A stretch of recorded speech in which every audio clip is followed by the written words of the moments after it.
Hello and welcome students, Gyanjyoti coaching সেন্টারের পক্ষ থেকে তোমাদের সকলকে আরো একবার স্বাগত। আজকে আমরা আলোচনা করব যে বিষয়টা নিয়ে এসকেবিইউ NEP 5th semester major paper 7 instructional technology. এই যে পেপারটা রয়েছে এখান থেকে কিন্তু 5 মার্কসের কিছু কোয়েশ্চেন্স আজকে আমি আলোচনা করে দেবো।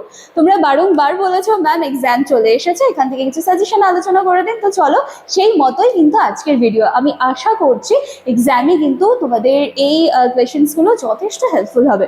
ক্লাস বা আলোচনার বিষয় শুরু করার আগে এই জায়গাটা আমরা ছটপট দেখে নিচ্ছি, দেন কিন্তু একেবারে আলোচনার বিষয়ে ফিরে আসবো। দেখো, তোমরা যেটা চাইছো আমাদের সাথে যোগাযোগ করতে, কাইন্ডলি বোর্ডের কর্নারে দেওয়া দুটি নাম্বারের মধ্যে যে কোনো একটি নাম্বারে কল করে কিন্তু আমাদের সাথে যোগাযোগ করে নিতে পারো। একটা ছোট্ট বিষয়ের ক্ষেত্রে মনে রাখতে হবে, সোম থেকে শনিবারের মধ্যে অফিস আওয়ারে কিন্তু কল করতে হবে, রবিবার স্কিপ করে যাবে। আচ্ছা, এবার আমরা ঝটপট একটুখানি কোর্স ফি স্ট্রাকচারটা দেখে নিচ্ছি। দেখো, ফর এন্টায়ার সেমিস্টার কাদের জন্য? ফর মেজর স্টুডেন্টস কত টাকা ধার্য করা হয়েছে? মাত্র 1199 টাকা। ক্লিয়ার?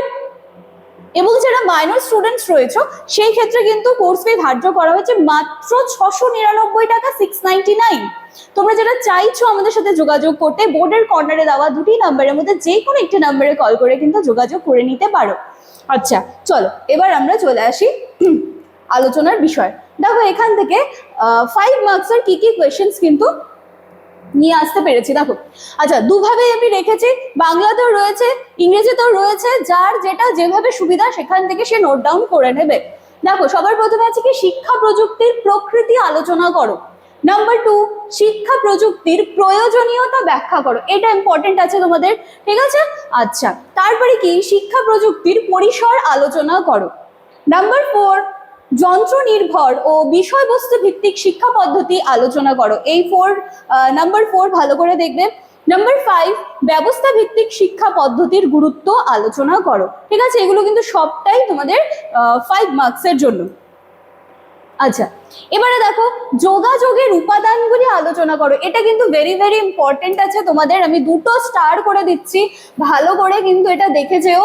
যোগাযোগের উপাদানগুলি আলোচনা করো, discuss the elements of communication. আচ্ছা, তারপর কি আছে শ্রেণীকক্ষ যোগাযোগের প্রতিবন্ধকতা আলোচনা করো। নাম্বার 8, শিক্ষাক্ষেত্রে শ্রবণ ও দৃশ্য মাধ্যমের ভূমিকা আলোচনা করো। মানে discuss the role of audio and visual media in education. এইটা কিন্তু পড়তেই হবে, ভেরি ভেরি ভেরি ইম্পর্টেন্ট। আচ্ছা, তারপর কি আছে শিক্ষাদানের ধাপগুলি সংক্ষেপে আলোচনা করো। আর এরপরে আছে নাম্বার 10, শিক্ষাদানের বিভিন্ন স্তরগুলো আলোচনা করো। Discuss the levels of teaching. Clear? তাহলে এগুলি হচ্ছে তোমাদের 5 মার্কসের কোয়েশ্চেন্স। আমি একটুখানি সরে যাচ্ছি, তোমরা চাইলে একটা স্ক্রিনশট কিন্তু নিয়ে রাখতে পারো। ক্লিয়ার? আচ্ছা, এখান থেকেও নিয়ে নাও। চল, তাহলে এই ছিল আজকের ক্লাস বা আলোচনার বিষয়। আমি আশা করছি এগুলো 5 মার্কসের কোয়েশ্চেন্স, এগুলো কিন্তু নিয়ে তোমরা প্রিপারেশন শুরু করে দাও। দেখা হচ্ছে আমার নেক্সট দিনের ক্লাসে। Thank you.